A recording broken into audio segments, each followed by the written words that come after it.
उत्तर प्रदेश के योगी आदित्यनाथ सरकार में मंत्री और सोहेलदेव भारतीय समाज पार्टी के चीफ ओम प्रकाश राजभर ने एक ऐसा काम किया है जो यूपी के साथ साथ अन्य राज्यों में भी चर्चा का विषय बन गया है। दरअसल ओपी राजभर ने अपनी नई सेना खड़ी कर दी है, जिसको नाम दिया है आरएसएस यानी कि राष्ट्रीय सोहेलदेव सेना। वहीं अगर ओपी राजभर की इस सेना के बारे में बात करें तो इस सेना में शामिल हुए सैनिकों को बाकायदा वर्दी मिली है। नीले रंग की यूनिफॉर्म, पीली बेल्ट, कंधे पर सितारे, छाती पर बैज, सिर पर बैरेट कैप और हाथ में पीला डंडा। इन सब के साथ ओम प्रकाश राजभर के सोहेलदेव सैनिक तैयार दिख रहे हैं।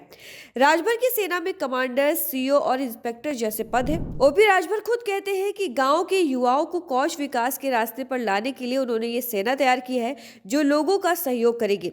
कुछ मीडिया रिपोर्ट्स के मुताबिक अरुण राजभर ने कहा है कि उन्होंने पहले भी सोहेलदेव सेना बनाई थी, लेकिन तब लोगों को यूनिफॉर्म नहीं दी गई थी। सेना के लोग उस समय पीला गमछा और पीली टी शर्ट पहनते थे। अब सैनिकों के लिए आधिकारिक तौर पर वर्दी लॉन्च कर दी गई है। सेना में लोगों को कमांडर, सीओ, डीएसपी, एसआई और इंस्पेक्टर जैसे पद भी दिए गए हैं।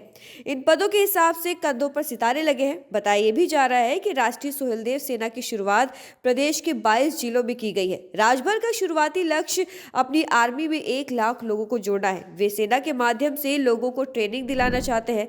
रिटायर्ड आईएएस, पीसीएस और लेखपाल आदि भी राजभर के सैनिकों को ट्रेनिंग देंगे। इसके साथ ही ओम प्रकाश राजभर कहते हैं कि ये सेना न तो किसी के खिलाफ है और न ही कानून हाथ में लेगी। इसका मकसद सिर्फ गांव के युवाओं को अनुशासन, आत्मरक्षा और समाज सेवा सिखाना है, ताकि वे बेरोजगारी और गलत रास्ते से बच सके। ये आज राष्ट्रीय सोहेलदेव सेना के लोगों को बुलाया गया था। आज भी गांव में 60 से 70% बच्चे जो पढ़ लिख रहे हैं, उनको खुद नहीं पता है कि हमको बनना क्या है।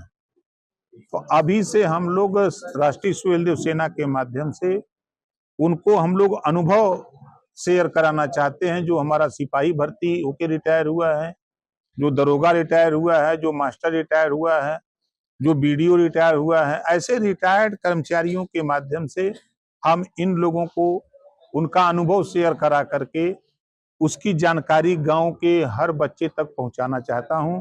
उस उद्देश्य से आज यहाँ राष्ट्रीय सोहेलदेव सेना की बैठक की गई है। अभी हम लोगों ने 22 जिले में शुरू किया है और 75 जिले में इसको शुरू करेंगे। इसके साथ साथ बिहार में भी शुरू करेंगे। हम लोग 1 लाख अभी सेना बनाने का टारगेट। जहां कई लोग इसे सराहनीय कदम बता रहे हैं, तो कुछ लोग सवाल भी उठा रहे हैं कि क्या निजी सेना बनाने की इजाजत होनी चाहिए। फिलहाल यूपी की सियासत में राष्ट्रीय सोहेलदेव सेना यानी कि आरएसएस एक नया और गर्व मुद्दा बन चुकी है। आने वाला वक्त ही बताएगा कि ये सेना सचमुच समाज सेवा करेगी या सिर्फ राजनीति ताकत दिखाने का हथियार बनेगी। फिलहाल इसको लेकर आप क्या कहना चाहेंगे, अपनी राय कॉमेंट में जरूर बताएं और ऐसी खबरों के लिए देखते रहिए न्यूज फैक्ट्री।